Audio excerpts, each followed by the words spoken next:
أهلا بحضراتكم.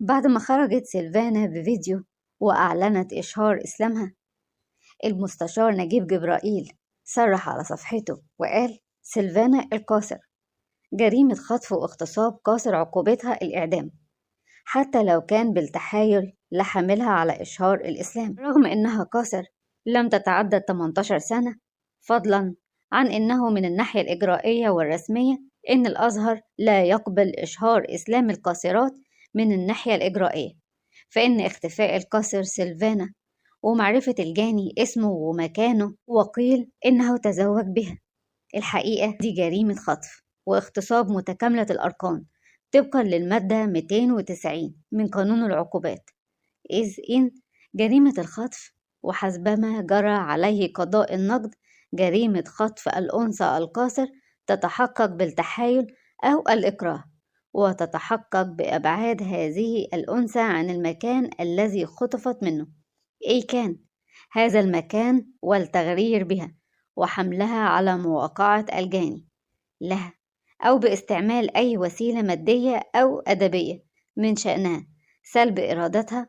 ومن ثم فإن اختفاء سيلفانا وهي أنثى قاصر ومعرفة الشخص التي قام بإخفائها هي في الحقيقة جناية خطف، وعقوبتها الحكم بالمؤبد، وترتقي إلى عقوبة الإعدام إذ اقترنت هذه الجريمة باغتصابها. إذن جريمة الخطف تتحقق لو برضا المجني عليه طالما إنها قاصر، وهنا يمكن أن تتواجد صور التحايل والإكراه الأدبي أو المادي في حملها على إشهار إسلامها الذي إشهاره لا يقبل في الأزهر الشريف لأن الفتاة قاصر.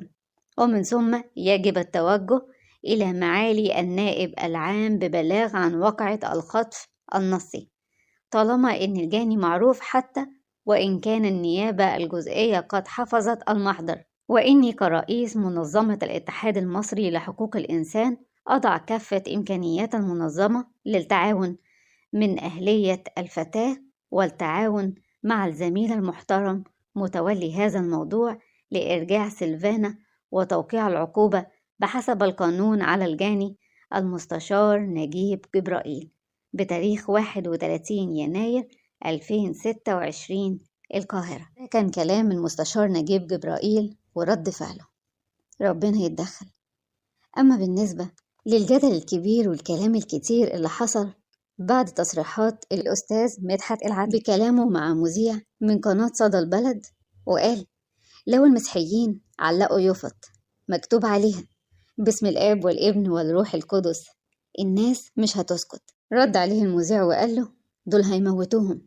رجع مدحت العدل: انت عايش في بلد في ناس غيرك. المذيع قال له: حقيقي في مشكلة، رغم دعوات الرئيس والشيوخ والشيخ الطيب في مشكلة. ويكمل كلامه المذيع ويقول له: ومن ضمن الحاجات اللي بقت ملحوظة في مجتمعنا الآن إن الأسامي المشتركة ما بين المسيحيين والمسلمين ما بقتش موجودة. يعني مثلا ما تلاقيش حد اسمه خالد، ما تلاقيش حد اسمه مكرم، ما تلاقيش حد اسمه سامح. حتى كان في مسلمين بيسموا اسم مريم، دلوقتي بقى من النادر إن حد يسمي الاسم ده. ربنا موجود.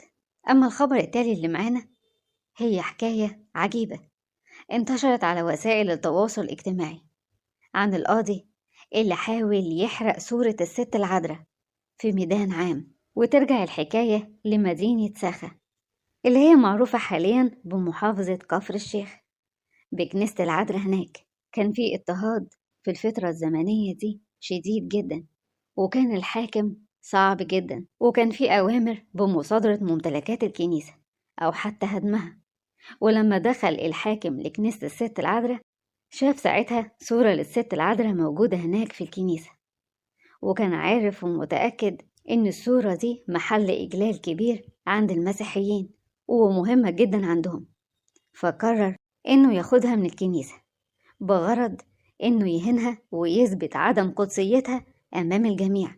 وفعلا عمل كده، وقاد نار في مكان عام في كمية من الخشب كبيرة جدا، وحط الصورة في قلب النار، وكان كل ده في حضور عدد كبير من الأقباط. فضلت الصورة في قلب النار فترة طويلة، لكن من غير ما تتأثر ولا يتغير لونها ولا أي حاجة من اللي فيها، ولا الخشب ولا الرسمة ولا الألوان ولا أي حاجة. فضلت الصورة زي ما هي، مفيش أي تأثير. والعجيب إن كان لون النار لونه أزرق وجميل زي النور السما، وبدل ما يطلع ريحة دخان من الخشب اللي بيتحرق حوالين الصورة المتقاد، كان بيطلع ريحة عطرة، والكل كان شايف بعينيه وشامم الريحة الزكية. كان في ساعتها راكب الحاكم على حصانه، من الذعر والخوف من المنظر نزل من على الحصان، والنتيجة اتراجع عن اللي بيعمله، لأنه كان مقرر يهدم الكنيسة والكنايس كمان اللي موجودة في كل المنطقة. وتم إخراج الصورة من النار وإرجاعها تاني للكنيسة، ومعروفة الصورة دي باسم الأيقونة العجائبية أو أيقونة السيدة العذراء الأثرية، ولحد الآن موجودة. ولحد الآن كل اللي يروح وياخد بركة منها وعنده إيمان بتحصل ليه معجزة بشفاعة الحنونة أم المعونة، أمنا العذراء مريم. شفاعتها تكون معاكم وتفرح قلوبكم.